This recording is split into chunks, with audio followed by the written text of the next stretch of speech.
first time since 2018, the Florida Gators baseball team is headed to the Super Regional. Billy Napier and the Florida Gators have an exciting visitors weekend. However, commitments still remain to be seen.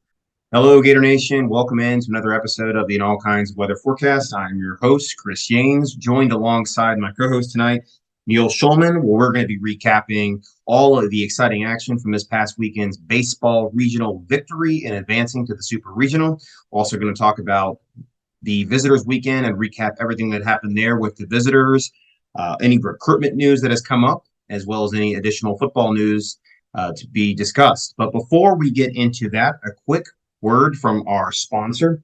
The In All Kinds of Weather Forecast is proudly sponsored by Stingray Branding. These folks will put a sting into your marketing and will deliver results that will wow your clients. Whether it's web design, logo design, branding, graphic design, social media management, search engine optimization, marketing strategy, or mobile app design, Stingray Branding has you covered. If you or someone you know needs professional help in any of the above, here are 3 great reasons why you should choose Stingray Branding. 1, it's a veteran-owned business. Can't think of a better way to properly thank those who serve our country than by giving them business. 2, it's run by a UF alum and big Gator fan. And 3, we've got the personal stamp of approval from In All Kinds of Weather, as they did our new logo, our new website. They did the Gator Good Foundation website, and they do all marketing for the Charleston Gator Club. They also have many Gator-related projects on the horizon. So if you're listening to this pod and or your brand company needs some help in any of the aforementioned areas, rest assured that Stingray Branding will more than take care of you. To view their full list of services and rates, go to stingraybranding.com. And with that, Neil, I want to welcome you in here. It was an exciting weekend for our Gators baseball team. It was an exciting weekend, I think, for you traveling and attending all of the regional action that took place. So want to go ahead and open the floor really quick just to kind of get your how was your weekend? How was your experience down in Gainesville and being there at Conroe Ballpark to witness something that hasn't happened in 5 years? Yeah, a lot of driving involved, but all worth it.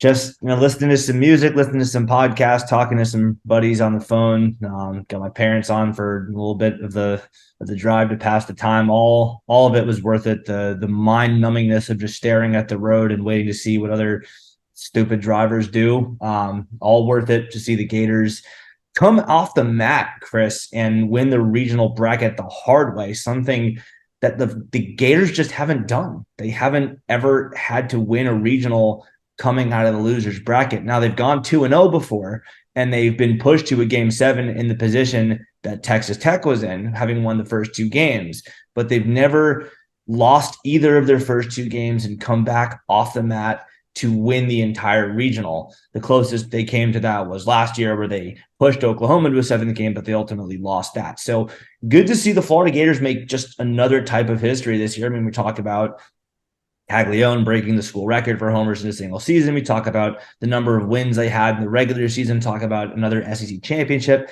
The Gators just keep on rewriting the University of Florida program's history books with seemingly every time they step on the field, or at least every weekend. And to be able to sit there in the stands and watch it, as hot and humid as it may have been, well worth it. Yeah, definitely. I really love the fact that this team once again overcame the adversity on the field, quote an old Will Muschamp quote there. But it was great to see what this ball club was really capable of doing when their backs were up against the wall and the season was on the line, and everything that we had achieved, like you just mentioned, was in jeopardy of going up in flames, really. Because as we mentioned on the last podcast, it was Omaha or bust, and if we had fallen to Texas Tech, there would have been a lot of questions to once again the Gator Ball Club, where they accomplished a lot in the regular season, but they couldn't quite get the job done when they hosted a regional. But that did not happen. They were able to get the job done, and they were able to do it largely on the back of some incredible pitching efforts by several of our starters and then our relievers as the weekend went on. So we'll go ahead and get into just kind of recapping the regional here game by game. The Florida Gators got off to a very good start against Florida A&M.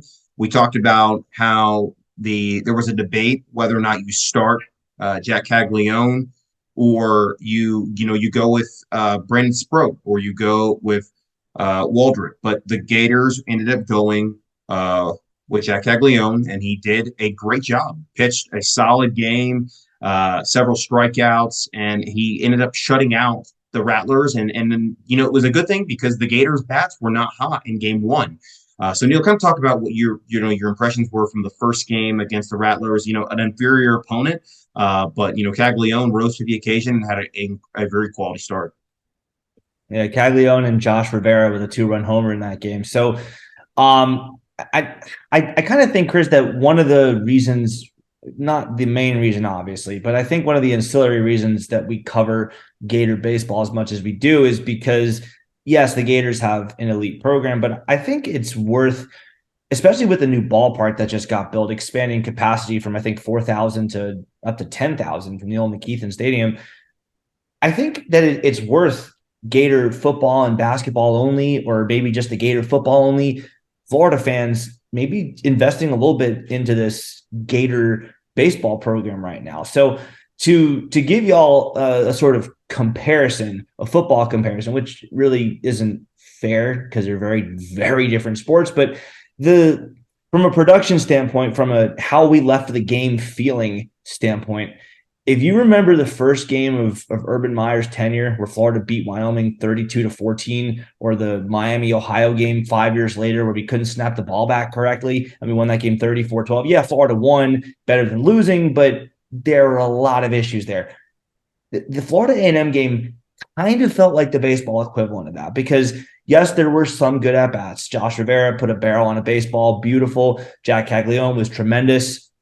The defense was good. That's why I use the comparison of the Wyoming game and the Miami, Ohio games. The defense was there. The pitching was there. That was all great. But the offense just couldn't get out of its own way. I mean, there were some bad swings and some favorable hitters counts. There were some hitters pitches. There were some good pitches for batters to hit that were either fouled straight back or popped up. We just couldn't barrel up and smoke the way you're supposed to in baseball. And we talk about, you can't control if you hit a ball in the gap, or you can't control if you hit it right at the left fielder, but you can control if you put your barrel on it, get the fat part of your bat on it, and put a good swing on it. That much you can control. And we weren't seeing a ton of that. And this was against Florida A&M, a team that Florida earlier this season, without any of its really best pitchers, smoked.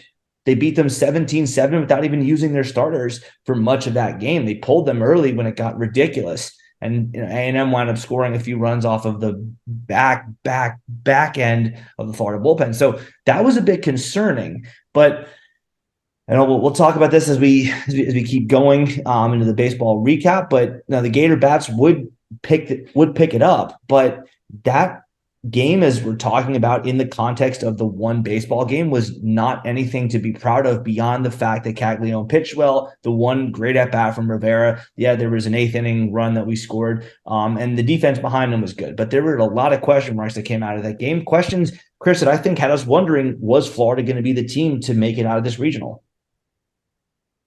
Definitely. And even at the end of that game, Florida had to have two throw-outs at the plate.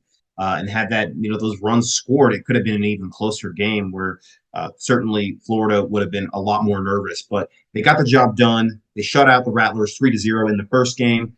And then that brings us to the second game. The Texas Tech defeated UConn, so therefore we were playing them in that second game, the 1-0 matchup. And this is where things got dicey.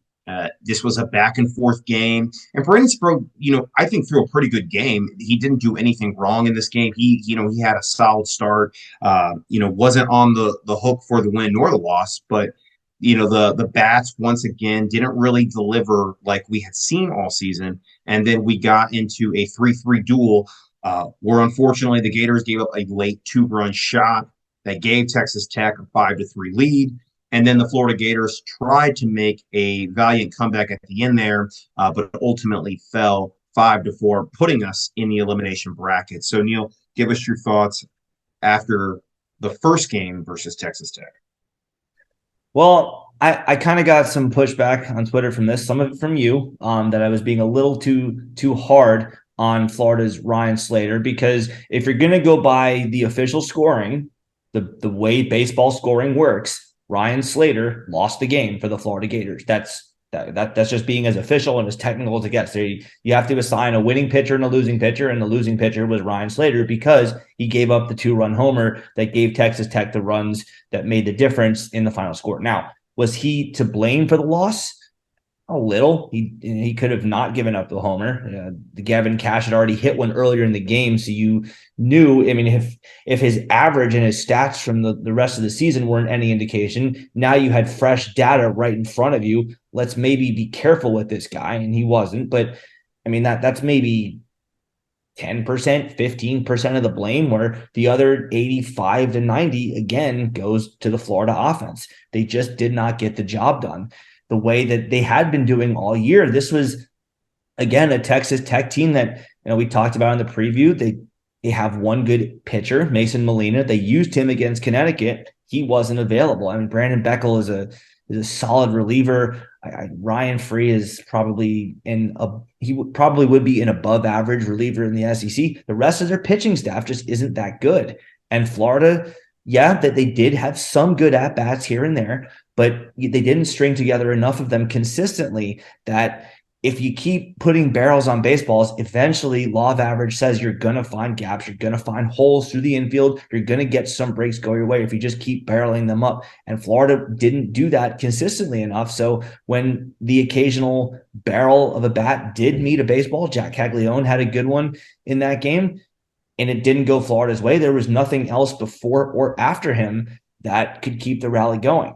So, he didn't wind up being followed up with a double because someone else put a barrel on a bat with a good swing on a good hitter's pitch.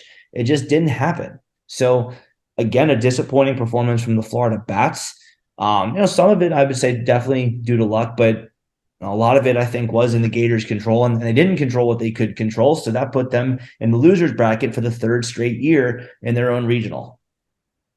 Yeah, and I think this game really just highlights kind of the fickle nature of the sport of baseball. We talked about it going into throughout the season and then going into the NCAA tournament, how, weird plays, where, Jack Caglione put two, balls in the air that definitely could have been home runs, and they weren't, and they didn't go his way. They didn't go the team's way. And that could have been the difference actually in a victory for the Gators and actually finishing this regional a lot sooner than they did, but it didn't. And that just goes to show that when you don't have a superb hitting night, when you give up timely hits to the other team, you can lose a game. And that's exactly what happened in this situation. And we said Texas Tech was a formidable opponent against the Gators. We both predicted Texas Tech to get into the 1-0 game versus the Gators, in which they did. You did predict that they would beat us at least one time. I believe you did. The thought, though, that it was going to be in the regional final matchup, not in the 1-0 matchup. I did. Yeah. I'm not gonna go out and call it that I was right on this. I had Florida going 2-0 and being the in the driver's seat and getting pushed to a 7th game by Texas Tech. But yeah, man, I mean they hit the ball and they're hot. So that was why I predicted that. But sorry, I interrupted you. Go ahead. No, it's totally fine, man. That's good. I think, as you mentioned too, how Texas Tech has a couple of decent pitchers, but the most of their pitching rotation and their bullpen just isn't really up to SEC level talent. And it kind of showed, I think, later as the weekend progressed when the Gator bats did get hot. But before we get to that point, now getting into the UConn game, Florida had to shake off a heartbreaking loss in game 2. And basically about 12 hours, they had to turn around, be back at the ballpark, warming up, ready to go for a noon first pitch.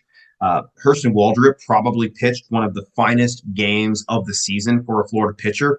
12 strikeouts on the day for him there, and exactly what the Gators needed. The bats didn't get going right away in this game, but when they did, it seemed kind of like an avalanche of hitting for the Gators against the UConn Huskies.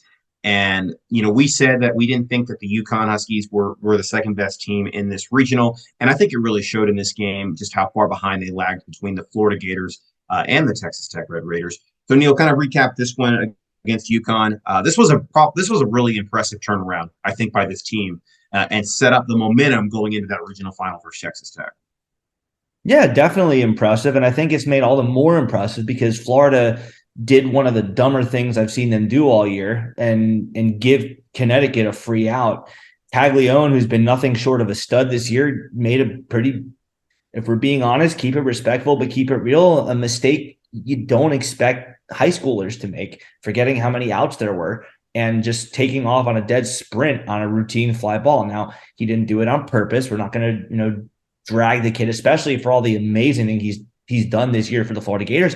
But that's objectively a pretty stupid thing to do. Like fans, all the fans around me in the stands were like, what is he doing? Dude, what are you doing? Guys, what are you doing? Not one or two. Every other fan knew that he was making a big mistake. But to the Gators' credit, they came back and they more than bounced back from that. Caglione more than made up for that with a 3-run bomb. He'd made great contact the night before against Texas Tech, as we talked about, putting 2 balls at the warning track that didn't quite have enough with the wind coming in to get out of the yard, but made sure there wasn't any room for the wind to blow this one back and just crushed a 3-run homer that gave Florida a 4-run lead after Wyatt Langford had given them the lead for good with a sac fly, making it 2-1. Cags with a 3-run shot to make it 5-1. And at that point, Florida just kind of cruised. I mean, Waldrop, I guess the pitch count you could say was the concern with him, but it wasn't the quality of his stuff by any means. He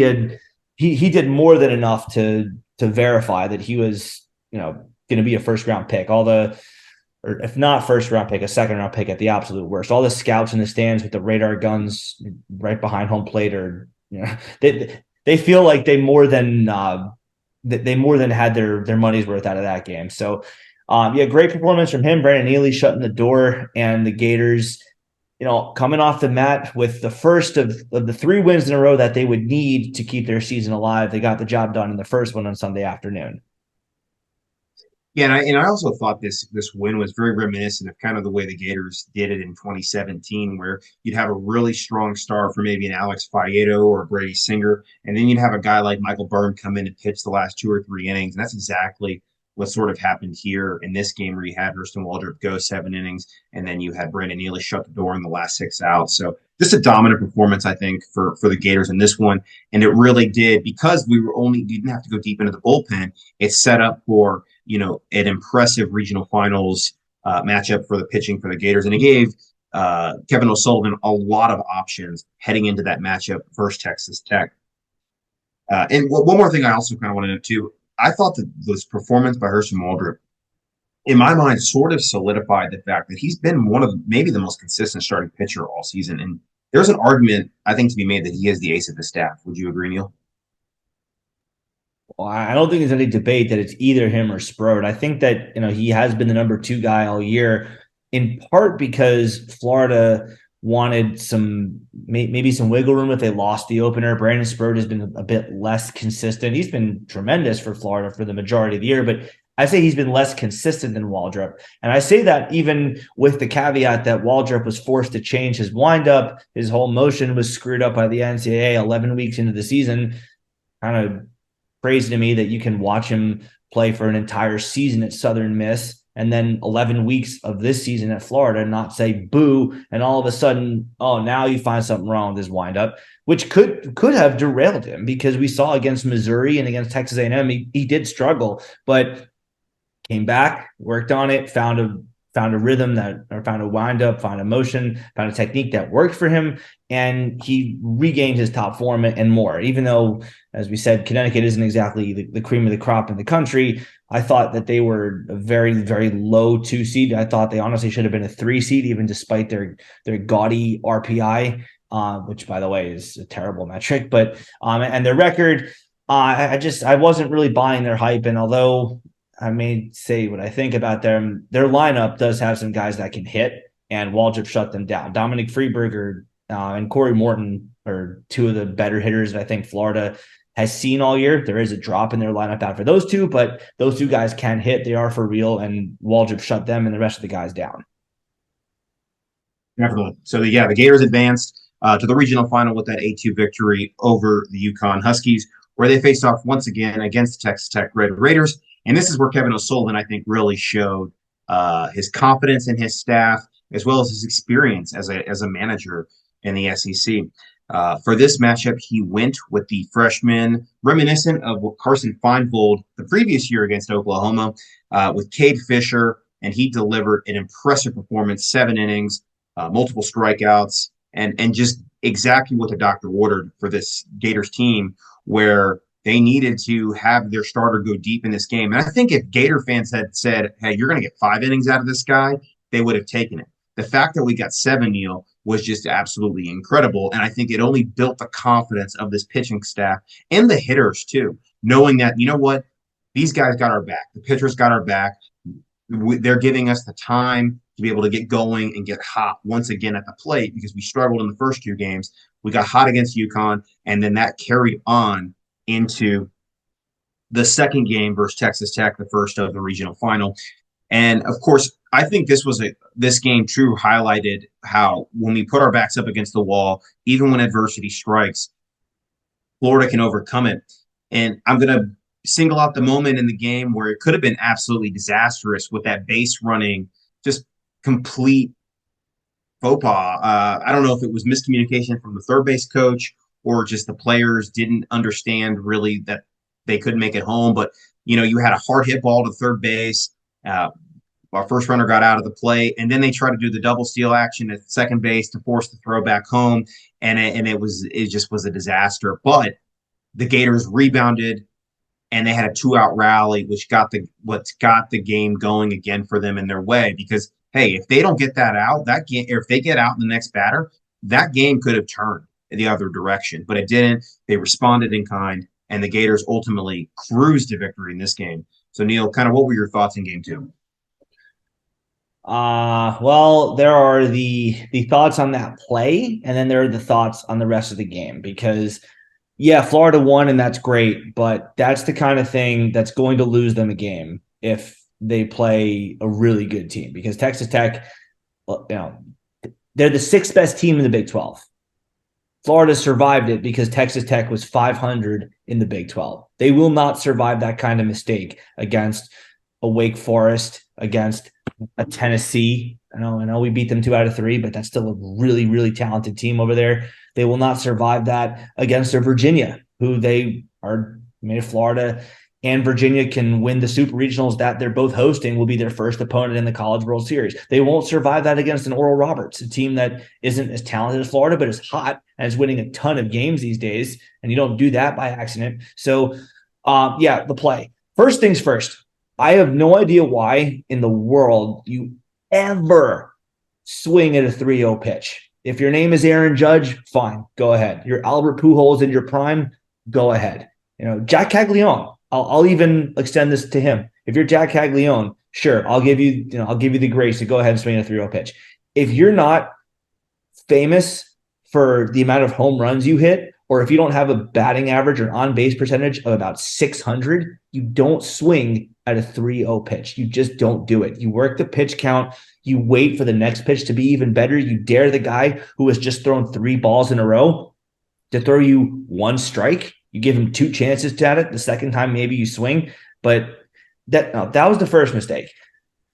The second mistake, why are we sprinting home when the ball's on the ground before it clears the infield? Because there are circumstances in baseball where you tell your guys, run on contact, run when the ball touches the ground, or run when the ball is through the infield and on the ground. Like when it's reached the outfield and it's clear it's going to hit the ground or has hit the ground already. We apparently either told the runner on third, Richie Schiekhofer, to take off on contact or take off when the ball had hit the ground. In either case, it's unacceptable because it's 0-0 in the 6th inning of a game. We don't know that Florida is going to wind up scoring 7 runs in the next couple of innings. It's a 0-0 game. You have to assume runs are at a premium. That first run is precious. You have to wait until the ball clears the infield, it finds a hole, or it gets over someone's head, and it's beyond obvious that it's going to be a clean hit that you can score on before you take off for home. That's the second mistake. The third mistake, Cade Kurland at third base. I know that you can see your teammates in a rundown and you want to try to help them out by kind of dancing off third base and maybe baiting the first baseman, Gavin Cash, who, by the way, just destroyed Florida this weekend. But baiting him, making him think about something else, giving him another something to worry about instead of the runner that he has locked in a rundown by sort of dancing off third. But why you're sprinting for home without the ball clearly being thrown away, or Gavin Cash clearly not looking at you, if you don't have one of those two things happen, I don't understand for the life of me why you take off in a dead sprint for home. I can understand attempting to bait him, like I just said. I know he's a true freshman. I understand that true freshmen are going to make mistakes, but in an NCAA tournament, after you've been playing for the Gators all year, this is not game 2 of your freshman year. You've played 60 plus games this year. You can't do that. So it's all well and good because Florida won, but that's the kind of thing that if it happens again, they may not survive. Yeah, no doubt. And I think the luxury of winning ultimately the regional like we did, the benefit is now we can learn from these mistakes going forward into a more competitive super regional matchup versus South Carolina, who swept the Florida Gators in the regular season, and hopefully into Omaha, where we would face a Virginia potentially in that first game. You can learn and tell your guys, listen, in these situations, we've got to have better base running awareness. We have got to understand the situation at hand when you have a 3-0 count. You cannot swing at a pitch when a pitcher has been erratic at hitting the strike zone consistently. So no doubt that the coaching staff has their work cut out for them, but they have the luxury of obviously advancing, and they can talk to this team to fix some of those errors. Yeah, so before we move on to the true regional final, I gave my thoughts on the bad stuff. I got to touch on the good stuff first. Cade Fisher, game of his life, man. That has to be shouted out as one of the. It's tough because Jonathan Crawford threw a no-hitter for Florida in 2011, I think, or 2012 in the regional opener against Bethune-Cookman. Alex Faedo had 2 tremendous performances against TCU in the World Series in 2017. And Carson Finvold last year against Oklahoma was a gem of a complete game. But this was up there. Cade Fisher, what he did against Texas Tech in this game was up there with the great pitching performances certainly in Gator baseball postseason history. The bats, as we talked about, they did come alive. They did do what they were supposed to do. They overcame that. We saw that was incredible that Florida was able to escape with the win, not only, but to take advantage of the fact that there was a guy on base with 2 outs and just keep delivering like nothing had happened. They wound up scoring 2 runs in that inning, even after they just handed Texas Tech 2 free outs. I guess one of them was Texas Tech giving Florida a gift because of a throwing error. But the Gators rebounded and they just responded the way a championship team is supposed to. And so that, I think, Chris, I did predict after the first Texas Tech loss, I did predict that Florida would win twice on Sunday, but that I was very, very nervous about the Monday night game. But after that happened, after Florida just rebounded from that and wound up scoring 2 runs that inning and then 7 runs total for that night, something in me just got a feeling like, all right, the bats are back. I think we might have this on Monday. So yeah, definitely a big win. Cade Fisher gets a game ball, a pat on the back. He gets a free steak whenever he's out of college, and NIL rules don't govern what fans can do for him or to him. But definitely one of the better pitching performances in Gator baseball postseason history. And Chris, that set up a regional final that I think a lot of fans were nervous about, but more excited about because the Gators were 1 win away from the Supers for the first time since 2018. Yeah, and I think there was maybe this one felt just a little bit more different than the last year's matchup versus Oklahoma.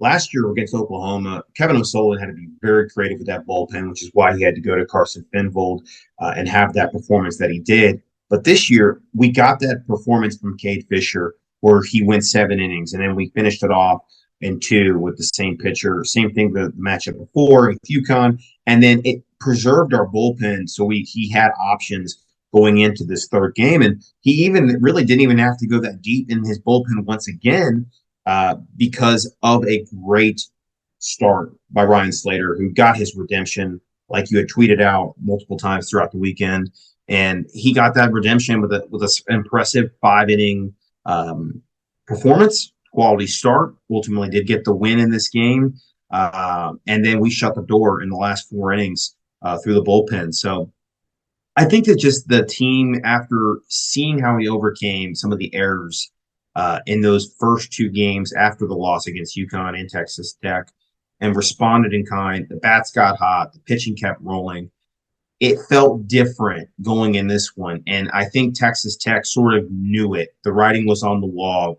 They had already exhausted their best pitchers in the series, and the bats just went quiet for them. And so Florida went on, and I think this is actually really impressive. So after the loss to Texas Tech in the first game, in the 1-0 game, Florida went on a 21-3 run in the last three games. And they only gave up two against UConn. They gave up one versus Texas Tech in the second game versus them, and they shut them out in the regional final. So they got better and better as the week went on. They were able to defeat Texas Tech 6-0 to advance to the Super Regional. So quickly, Neil, give your final thoughts on that final regional performance, and then kind of just getting into big picture, what this means now that we've finally advanced out of the regional for the first time in 5 years. Well, I mean, the final game on Monday was, to me, the ultimate redemption story for a bunch of different guys and the team as a whole, because we talked ad nauseum about how we've been swept out of our own regional in 21 by not good baseball teams in South Florida and South Alabama, teams that shouldn't be coming into Gainesville and beating us with everything on the line, and then coming close, but not close enough against Oklahoma last year. So the team redeemed itself by finally getting that monkey off its back and getting to the next stage. Individually, the redemption stories for Ryan Slater, we talked about him blowing the save against Oklahoma last year. He lost the game. He was the losing pitcher, technically speaking, against Texas Tech in the first game. He didn't really pitch terribly, but he definitely could have done better in that first game. Comes out, new mindset, shuts them down, shuts them out, keeps them off the scoreboard, keeps them from really threatening for the majority of the game. I think they had, at one point, they had a guy on second base. I don't think they really had any better scoring threats than that. So he did a great job on the mound, 5 great innings. BT Riopel had a great week in Hoover at the SEC tournament, but hadn't done a ton, really much of anything, honestly, at the plate for Florida in the regional in the first 4 games. I think he had 1 hit in the first 4 games. And then comes up and he hits 2 homers, 2 2-run shots, 4 RBI. I mean, either one of them would have been enough to win the game, but just for good measure, he comes and hits a second one. So that's great for him. Cade Kurland had been in a slump for several weeks. Obviously, when the competition drops off from the likes of Charleston Southern and Siena, the batting average is obviously going to take a hit. But even going into the Kentucky series, at the last series of the season, he had an average of 326. That had fallen all the way down to 302 in just a span of, what was it, 1, 2, 3 games in the SEC tournament, 3 games against Kentucky, 6 games, and then the first 4 games regionals. So just in 10 games, he'd fallen from 326 to 302, which is pretty seismic given that he played 50 or so games up to that point. So there was a lot of data in there that every single at bat wouldn't jump or drop the average by too much. He was in a slump. He came through. Big hit at the end, not for the Gators, but because of his confidence. He is going to be a bat that Florida needs to produce going forward, and he got that hit in the 8th inning. Didn't score off it, but good for him. Colby Halter hadn't hit a ton really all year. He'd struggled at the plate for most of the season, but he came through with 2 hits. And Florida, again, didn't really need those. They didn't really do anything with them that helped them win the game because Texas Tech didn't score. But again, that would be a bat that Florida would really like to have at the bottom of the lineup going into super regionals and hopefully beyond. So redemption all around for Slater, for Colby Halter, for Cade Kurland. Brandon Neely, not really redemption, but just a nice little story for him after getting ejected against Georgia for no real reason whatsoever, coming in and being the guy to finish it off. It just goes to show, Brandon, it would have been nice to have you against South Carolina, but who cares? In the past, you come in when the Gators need you most, and that's what Gator fans are going to remember you for. So great to see the Gators get the job done, Chris. And as for the big picture, I think we're seeing now that Florida is a team that is winning in a variety of ways, because I don't think anyone would have predicted that Florida would be a team that used its defense and its pitching to win games in the NCAA tournament. They've been a team that's done things with the bat, specifically with the long ball all year long. And here they are in 5 games in the regional, shutting out their opponents in 2 of them. In a third one, they hold their opponent to 1 run. And in a fourth one, they hold their opponent to 2 runs. So in 4 of their 5 games in the regional, they give up a grand total of 3 runs. And for the entire regional, the 1 game against Texas Tech, they gave up 5 runs. So 8 runs in 5 games you give up. The pitching won this regional for Florida. The hitting obviously had to come through, but the pitching won this regional for the Florida Gators after an entire regular season and SEC tournament, really, of the bats doing the bulk of the damage. And I think if you're a team that's going to look to see the Florida Gators on the other side of the field in either this weekend or beyond, that's not a good sign for you. Yeah, definitely. I think, like we've really gone over it, and really just to sum all this up, is that this team proved they can win in different ways. Going into this regional matchup, we said the pitching had to be consistent for the Gators to make a run to Omaha. It finally showed the consistency that we're looking for. My hope and my takeaway is I hope this continues on into this super regional versus South Carolina. This is, we had a redemption for a lot of individual players in the regional final versus Texas Tech to finally exercise those demons and get to the super regional for the first time in 5 years. Here's another redemption story. We got swept in Columbia this year against South Carolina. It was one of our worst series of the season. It's time to overcome that one more, another demon, beat South Carolina, and advance to Omaha for the first time in 5 years. So I definitely am just impressed with the way that the pitching responded and knowing that they had to go deep in games, especially the starters, in order to preserve the bullpen moving forward. The hitters, I think, have finally gotten their swing back at the plate. The base running even improved as the weekend went on after the debacle against Texas Tech in the second game. So I'm excited. I'm excited to see this team prove something against South Carolina. I think they will, and we'll get into that later in the week when we have a preview show for the Super Regional. And just for our fans out there, I want to go ahead and kind of tease. We're going to have a special episode coming up where we're actually going to be teaming up with the Spurs Up Show, previewing the Florida-South Carolina series from the South Carolina's fan perspective. I think this is going to be a great series. There's a lot of history to talk about in this upcoming matchup with South Carolina. Florida has faced South Carolina obviously numerous times in the regular season, in the SEC tournament, fighting for SEC supremacy. But they've also fought before in the NCAA tournament in Omaha and have actually lost to South Carolina in the final in one of the most gut-wrenching defeats in school history. So there's going to be a lot to talk about with Spurs Up. We're excited. Neil and I are very excited to collaborate with those guys over there, and we look forward to the conversation. So be on the lookout for that episode to drop later in the week, right before the Super Regional matchup begins on Friday.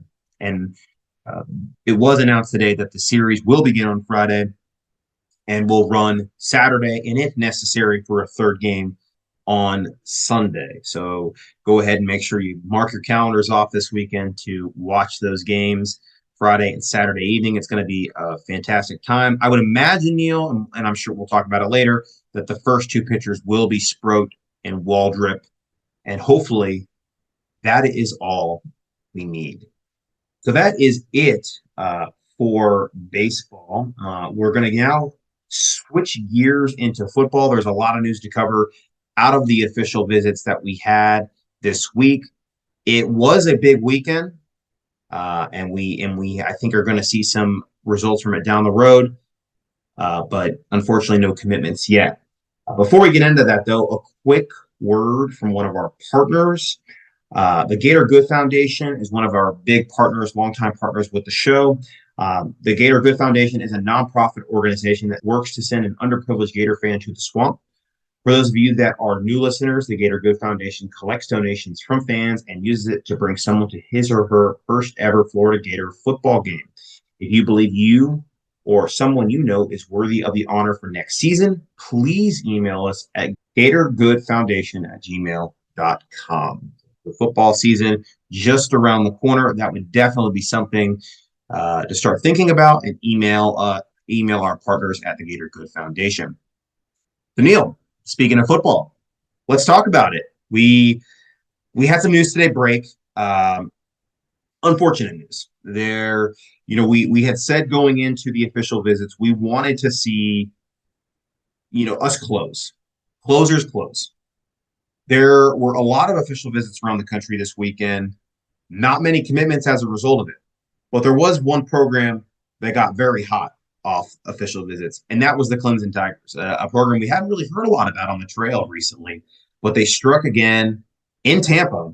TJ Moore, who a long time was thought to be a big time Florida lean. This is a top 100 receiver out of Tampa Catholic High School here, where I'm from. He committed to the Clemson Tigers today after his official visit, was expected to visit Florida later in the month, but that no longer will be the case. He is in the class with Dabo Sweeney. Clemson has a long history of actually coming into Tampa and pulling wide receivers specifically. Guys like Ray McLeod come to mind there. This is a tough loss for the Gators. I think this was a guy a lot of people had penciled in the class. Would have been a big way to get that receiver core going for the 2024 class.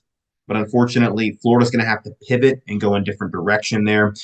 There are a lot of other options on the board. You have a guy like Jure Hawkins out of IMG who's going to be visiting Florida later this month. That's a guy that I'm looking at as potentially joining the class, but not as highly ranked. I think will potentially could rise up the rankings, but also he kind of fits more into that slot speed role, whereas TJ Moore was more of that taller possession receiver where you want to balance that receiving core class out. But we'll have to see kind of how it goes there. So unfortunately, a big loss there. But then we kind of get into the visits themselves. We put a lot of content out on our recruiting handle this past weekend, kind of showing live in action as the guys were arriving to campus, as well as they were visiting and taking the pictures.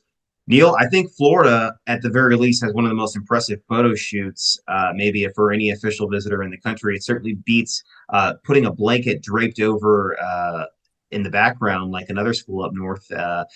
But, it looked like it was a successful visit weekend. All the early signs and returns from the parents, from the players that visited, say that the coaches really know how to connect genuinely with these guys. No commitments, though. No commitments. And certainly that is disappointing. But I want to remind fans, it was at this time last year when you had an Aiden Mizell visiting. It was at this time last year where a prospect out of Alabama who nobody really had heard from or expected in the Florida Gators class named Kelby Collins visited Florida for the first time. Those guys ultimately committed later in the summer. And we had a lot of official visits this weekend. We're going to have a lot of official visits later in the week, this coming week, and in this month. Neil, I would expect some visits to finally come to fruition into commitments probably later in the month of June, into July, and into August before the football season starts. And of course, we all know the dead period's coming up in July, where guys, after maybe they take their visits, are going to finally make some decisions. So maybe give me your impressions on where you think we are recruitment wise after the official visits this week and where you think we go from there.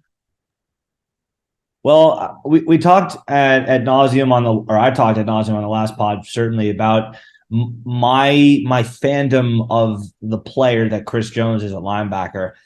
And we also talked on that pod about how, as you just mentioned, Florida needs to close. The line from Shelton on High Top Sport was something like, be more aggressive. You have to go and sometimes be more of a salesman. I think if a kid goes to you and says, "Hey, I really liked your campus. I really liked your coaching staff. I like the guys, I like the facilities. I just want to go home and think about it." Maybe you.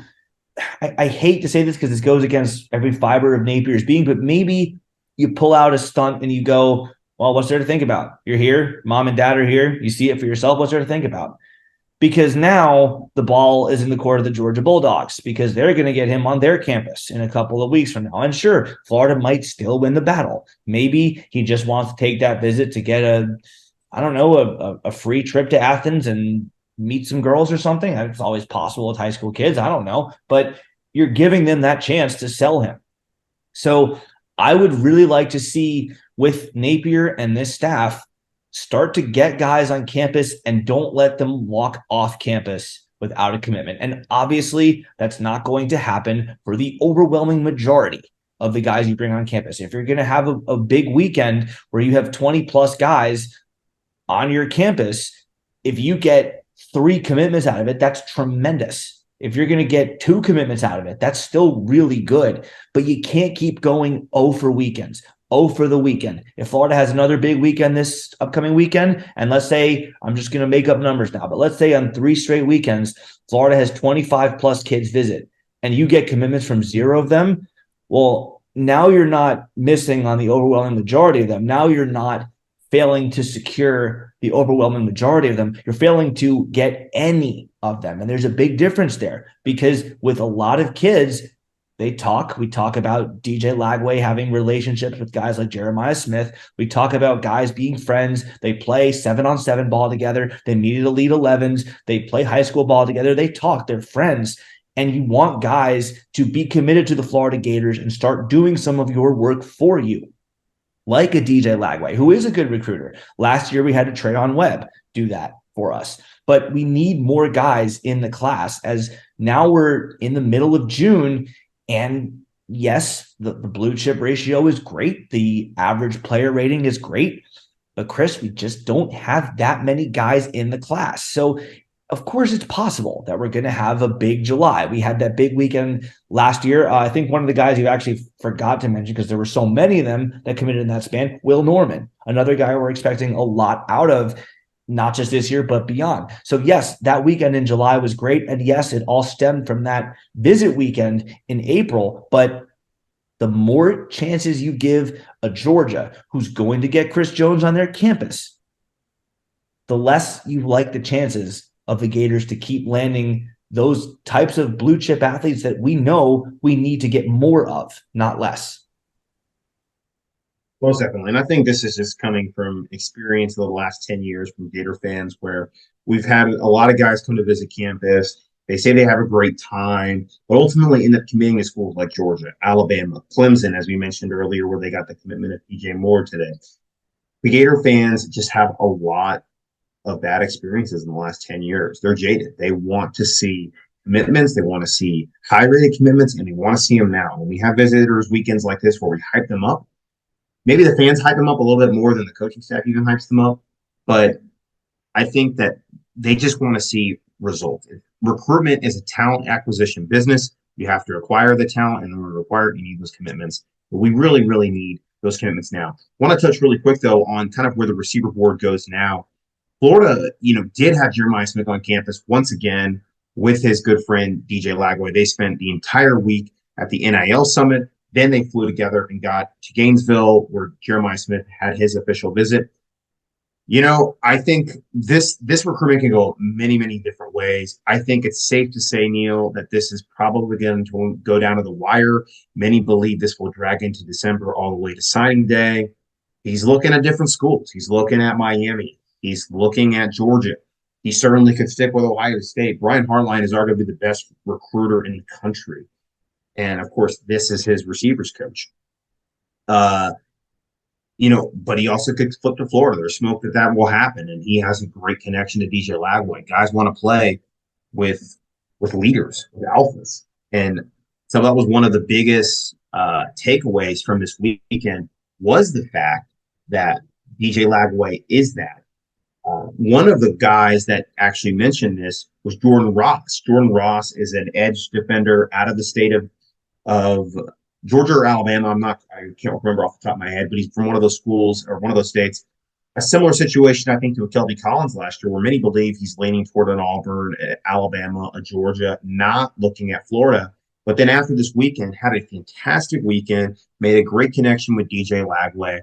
And actually, there's reports out today from Keith Neubauer of On3 that his mother has actually said Florida is the number one school right now from the visit. So Florida has shot up the board overnight for one of the top edge rushers in the country. Some outlets actually have him as a 5-star. He could ultimately end up as a consensus 5-star when it's all said and done. So that would be huge, especially at a position where we really do need edge players to commit. We actually need to take a lot of edge players. We're currently in the portal trying to fill the depth of that position for this upcoming season.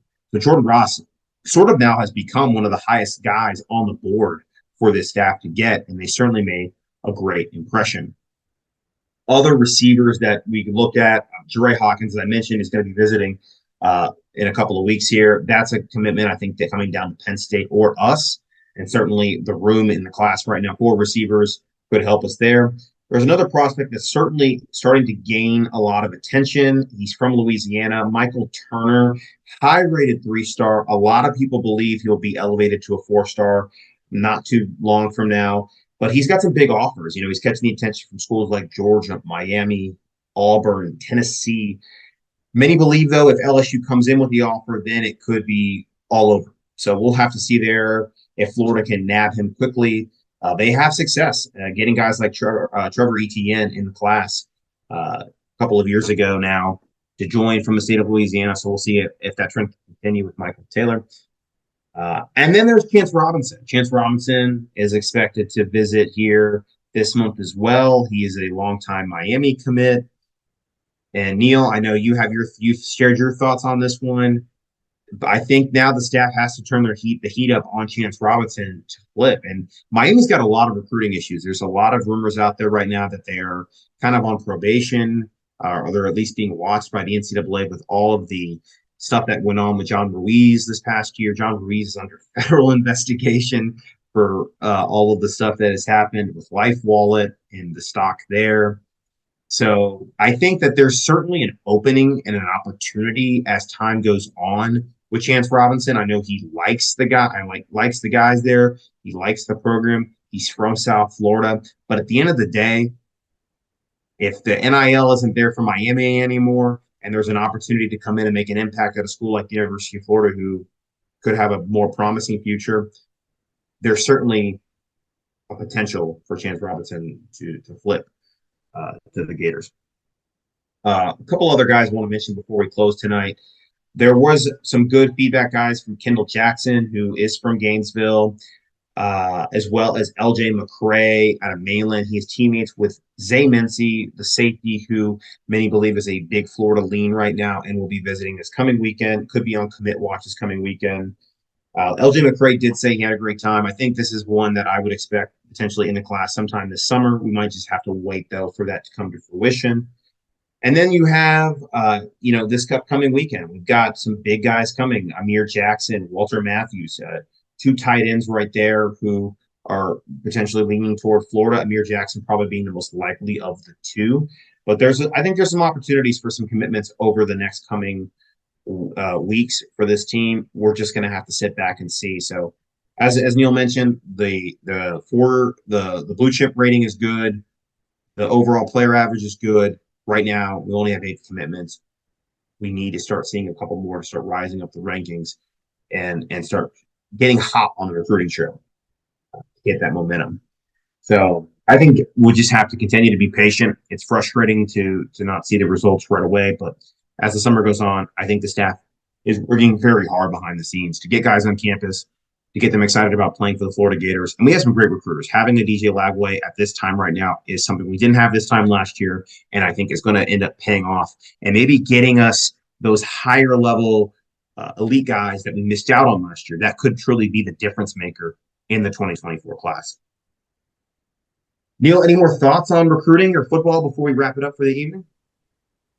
Yeah, I mean, I think the last sentence you just said was the key for this class, because Florida, I will argue hard, Florida did get some elite talent last year. I happen to think very, very highly of Kelby Collins. I happen to think very, very highly of Aiden Mizell. We haven't even seen Eugene Wilson yet, but I happen to think very, very highly of him. And I happen to, although he's a project, I happen to think highly of the potential of Rod Kearney. I think he is one that's going to take another year or two to develop, but I think the potential there is huge. So I think we have 4, 5, maybe 6 guys that we can look back in 5 years and go, oh yeah, that guy should have been a 5-star. Yeah, that was an elite pull. That was a tremendous recruiting win for Florida. He was an elite player for Florida. But we didn't get enough of those guys. We got a lot of guys that I think are just going to be very good players. For example, I would say Ventrell Miller was one for Florida that definitely outplayed his 3-star rating, but you wouldn't call him an elite player for Florida. He was very good. He was a very good college football player for Florida, but he wasn't You wouldn't call him a Brandon Spikes. You wouldn't put him at the level of a Mike Peterson. You just wouldn't put him at that upper echelon of guys. And recruiting now, I think Florida's goal has got to be to start closing on more of those guys that you look at and go, yeah, I could see, let's say Chance Robinson. Yeah, I could see Chance Robinson being, I mean, he's not the same kind of receiver, but let's just say from a production standpoint, let's just say, yeah, I can see Chance Robinson being a Lewis Murphy. I can see him being an Ike Hilliard, meaning the next great Florida receiver. Of course, again, there are differences. There's no such thing as the next insert player name here because everyone's different skills, and so on and so forth. But Florida has to start closing on guys that are going to make up their minds fairly soon. I happen to think that Chris Jones will be one of them. I don't think he's going to be one that waits until time. I have a suspicion that he wants to get his commitment out of the way before he plays his final year of high school ball. So that's going to be one that I think Florida has to get over with and get over with in the right direction, obviously, for Florida. Amir Jackson, another one. I don't see that one going down to the wire either. I don't think he's going to be one that goes into, certainly not into the heat of his football season of his senior year, where he still has it hanging over his head. He wants to focus on his high school football team in that season. He's going to want to get that commitment over with. So get it over with in your favor. Close. Be that aggressive salesman that goes and says, you know what? You see everything right here. Make your move. Maybe you don't say it in those terms, but you essentially convey that message to him, because Florida, with only 8 guys in his class now, it's not February or March anymore. Yes, there are still several months to go, but there's not as much time as people may think, especially now with signing day being in December as opposed to February. You only have a couple more months with the kids that are going to try to make their minds up before they start their senior years of high school. So let's start seeing some results. And like I said, from the day we hired Billy Napier, I do trust that he will ultimately get the job done. I think there will be a learning curve. I think maybe one of those things he has to learn is when to be the aggressive salesman, and when to back off, and when to be that cordial, charming, polite Southern gentleman and just not appearing pushy, knowing which recruits the pushiness works with and knowing which recruits the laid back attitude works with, maybe getting a better feel for that at the SEC level. Maybe that's something that he can learn how to do. But we need results, because if we don't start getting some of those top guys that we really want on our board, we're going to have to start dipping into that second tier. We're going to have to start going to our B list of options. And we see what's happened in other schools around the country. When you do that for enough players and enough positions, the star ranking drops, and there is a correlation that tends to follow. That's not great. So let's just see some results, Billy. I trust you. I think that you are a tremendous recruiter, but we got to start seeing some results. Fair enough. Great analysis. Great show. It's exciting times, at least for the baseball program, to be back in the Super Regional, and hopefully more exciting times for the football program with some big time recruits. Before we get out of here tonight, I want to shout out one of our partners, affiliates now, Alma Mater. There's some great merchandise that continues to drop every day. Also, they support a lot of our athletes through NIL efforts. So be sure to go ahead and pick up some new merch today on Alma Mater on our website. So click the link at the top of our homepage and be sure to buy some awesome hats, shirts, polos, and whatever else they have on our website. Also, make sure to follow us on Twitter. You can follow me at Mr. Crispitz. You can follow All Kinds of Weather on Twitter at All Kinds Weather. Follow us on Instagram at All Kinds Weather Blog. Also on Twitter, our podcast at IAKOW Forecast. On YouTube, we have our All Kinds of Weather page where Neil has all of our old games and relive the Gator glory from all basketball, football, baseball. And then we also have our new YouTube channel. We encourage everybody to go follow. Eventually, we're going to start really dropping some videos here live from us here. So be sure to go follow that YouTube channel at In All Kinds of Weather Forecast. And then also follow, make sure to leave us a review. Review us on Apple Podcasts, Spotify. Give us a 5-star review. Leave us a nice review We're going to start doing some reads of those reviews on our show. Definitely helps us with the algorithms and to help promote our show and reach a wider audience. I want to thank you all again for tuning in to the In All Kinds Weather Forecast. I'm your host, Chris James. Go Gators, and we'll see you later this week.